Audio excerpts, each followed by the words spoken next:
नमस्कार मु सुश्री मो चैनल कुक विथ सुश्री को आपण मानक स्वागत। आज मु प्रस्तुत करने को जाऊँगी मैंगो मिल्कशेक जोटा कि खरा दिने ठंडा ठंडा पीवा को बहुत भल लगे। आसतु देखि नवा प्रस्तुत प्रणाली। मु एठारे दुईटी बड़ बड़ पाचिला आंब नहीं प्रत्येक आंबर ओजन पाखापाखि 500 ग्राम। एबे आंबटी को गोटे छुरी साहाय्य एहीपरि भाबे काटि नबा।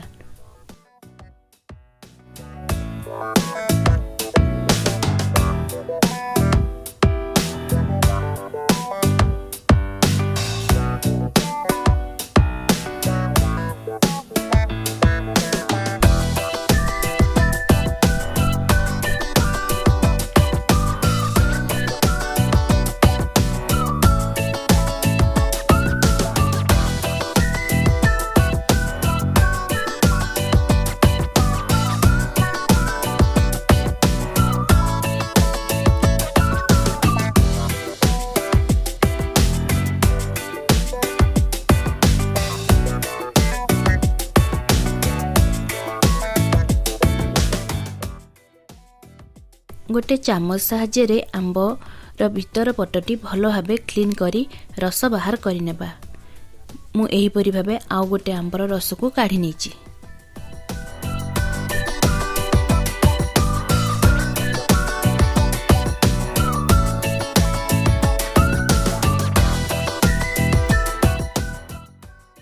एबे गोटे मिक्सिंग जार नबा सेथिरे दुईटी जाक आंबर रस को पकाइबा। सेथिरे गोटे गिना चीनी किछि आइस क्यूब्स और गोटे गिलास क्षीर पकाई एबे एही सब को भल भाबे मिक्स करि नबा।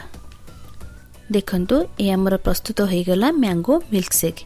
एबे एहा को सर्व करिबा। मु एठारे दुईटी जाकर आंबर खोल को धरी रखिया पई एहा को दुईटी कप ऊपर रखिछि। प्रस्तुत होइतिबा मैंगो मिल्कशेक को एहा भितरे ढाଳି नबा। गार्निशिंग पई किछि टूटी फूटी और पिस्ता एहा परे पकाई देबा।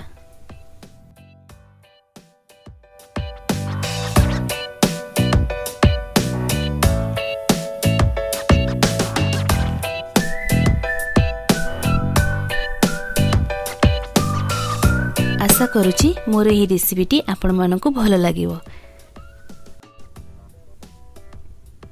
एहीपरि रेसिपी देखिबा पाई मो चैनल को सब्सक्राइब करंतु। जदि आपण मानकु मो वीडियोटी भल लागि थाए तेबे एहाकु लाइक शेयर और कमेंट करंतु।